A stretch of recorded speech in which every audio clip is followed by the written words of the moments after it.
Okay, this is the first lesson in chemistry, in Regents Chemistry this year. It's going to be Perspectives of Chemistry Part 1. And this chapter is going to involve things that we need to know so we can perform any calculations, any measurements, things that we're going to use in chemistry this year. And the first thing we want to look at is take a look at this new now. What's bigger, a stapler or a piece of paper?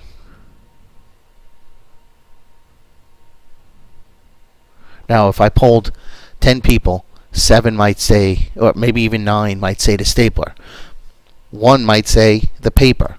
And, as far as who's right, I didn't give you enough information. If I looked at the stapler, you can think of a number of ways the stapler is bigger. It has more mass. Its density is bigger. There's different ways that stapler is bigger.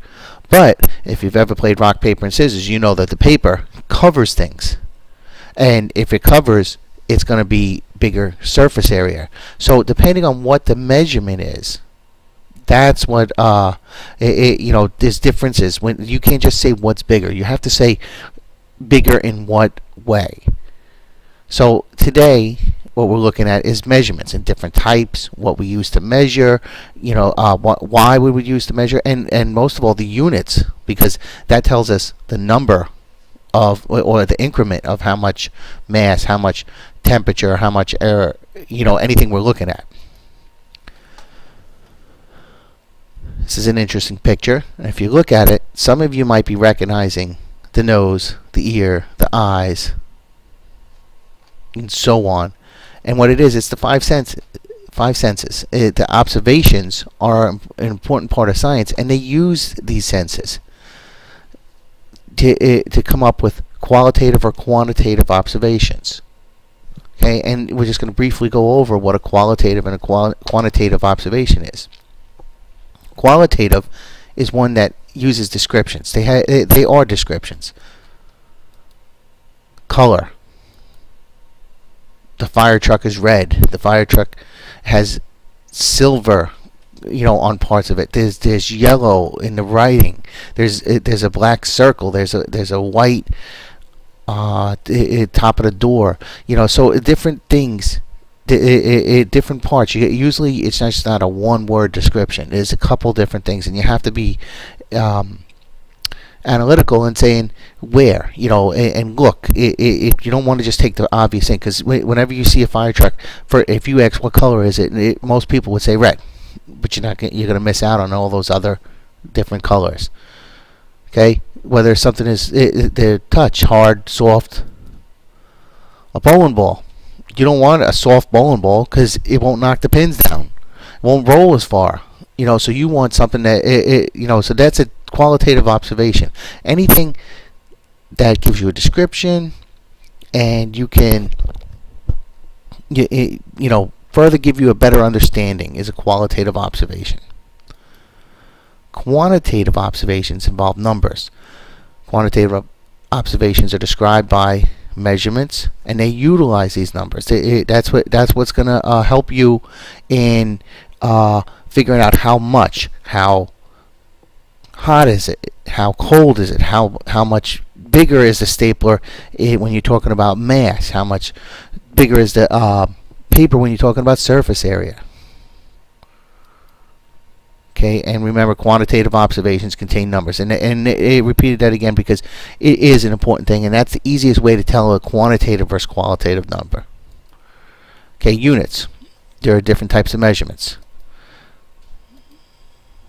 Each of these have different units, and we can tell. So if we see something that says 35 millimeters, we know we're talking about length. If we see something that says 35 grams, we know we're talking about mass. And if I say 35 pounds, I'm still talking about mass, but it's a different weight. It tells us the increment. Okay, and each type of measurement is described by a unit.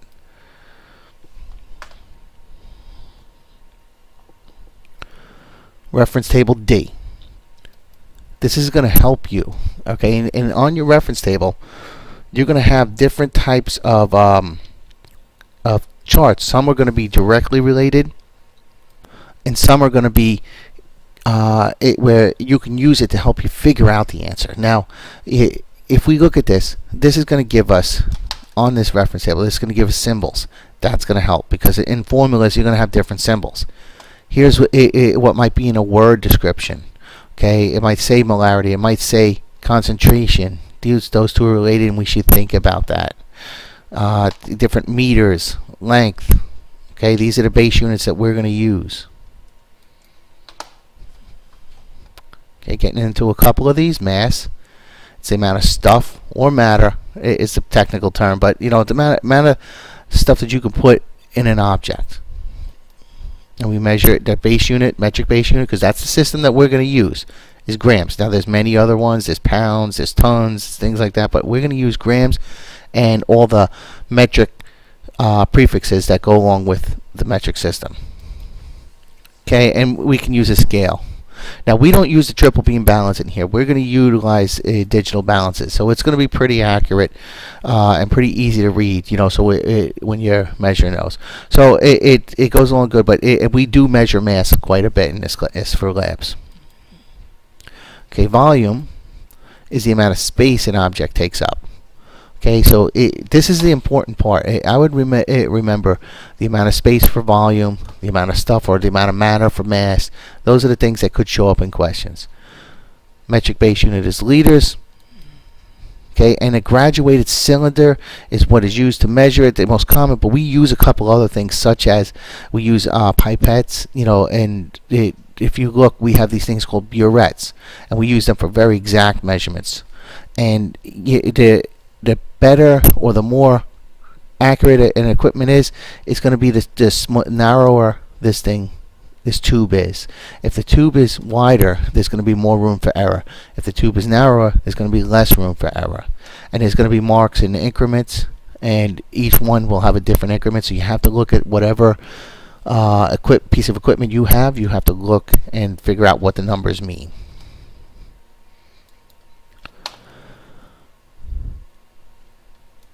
Length. It's a straight line distance from one object to another. Everyone knows this one. This one's easy. You've been doing it since elementary school. Now, you may not have used meters. You may have metric base unit. So we remember centimeters, millimeters, things like that are one of the things that are commonly used in science class. Now, an instrument to use it, ruler. We have tape measure. We have things like this. Now, if you see a ruler and it says centimeters on it, that doesn't mean the little line is centimeters. That's going to mean that these numbers are centimeters. The 1, the 2, the 3, the 4. So the next lower one is the next metric system lower, and with centimeters, the next one lower is the millimeter. So remember, there's 10 millimeters in 1 centimeter. So each one of these lines represents a millimeter. So if I had this line right here, it would be 1 centimeter, 1, 2, 3, 4, 5, 1.5 centimeters. Temperature. The actual technical definition is the amount of average kinetic energy an object contains. Kinetic energy is how fast molecules are moving. So temperature is actually a measure of average speed. You know, we want to say how hot, how cold it is, but the actual definition is the average kinetic energy an object contains. Now, we use two systems. We use Celsius and Kelvin. We don't use Fahrenheit. Celsius is a common basic metric system measurement. Kelvin is used in science, so we don't have zeros, and we want to eliminate zeros because it messes up our calculations. These two are directly related. You actually have a formula on the back of your reference table, on reference table T, that it relates them, and we'll get into the conversion of that later on. Okay, and the thermometer is the instrument used to measure. And if you look, this is the worst way you can measure a thermometer, is laying flat. Thermometer has liquid in there. We no longer use mercury. Mercury is a silver-looking material, and if you see silver in here, you'd have to question whether or not that's a mercury thermometer.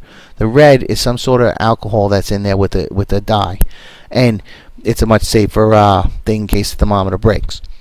But you need all the liquid to pool down at the bottom of the thermometer in the bulb. This is the bulb part, and so this way we can figure out how much gets pushed up. When you lay it flat, some of the residual liquid stays up top, and you don't get as accurate of a measurement. And you'll see that we store our thermometers in racks, so they're sticking straight up and down. Okay, pressure is a good one. Pressure is you've dealt with pressure because if you ever change the put air into tires to make the be more inflated, or taking them out if you're ever doing four-wheel driving, you know that's the biggest thing with pressure. But it's the amount of force per unit area on an object. Too much force, you can break things. Too little force, we can deflate things. Too much force, look what happens to the comfort level of this person right here. Okay, units we use. Now this is going to sound off. Pascals and kilopascals.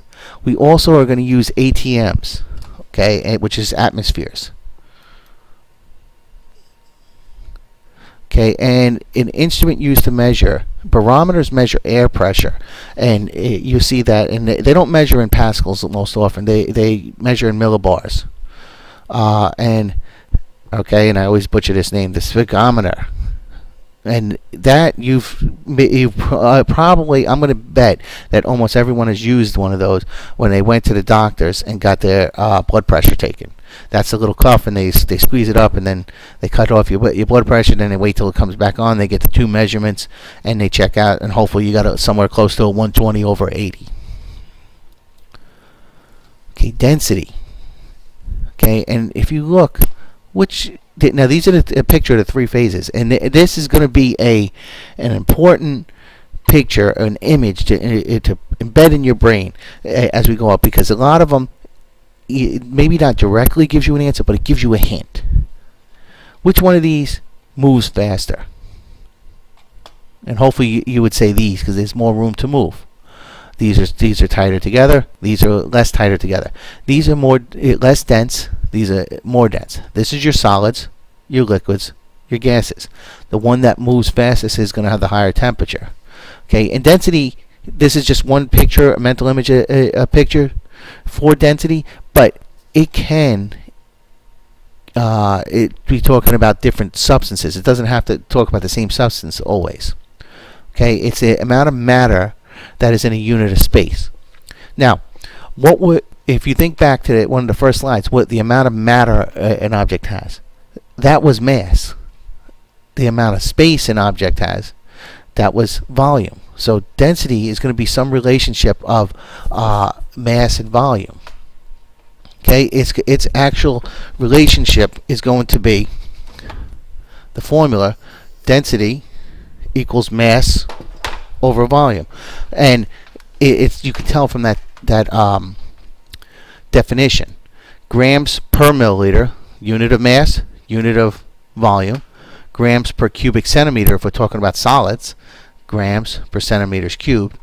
1 centimeter cubed equals 1 milliliter, so there's a crossover there. And it's a derived unit.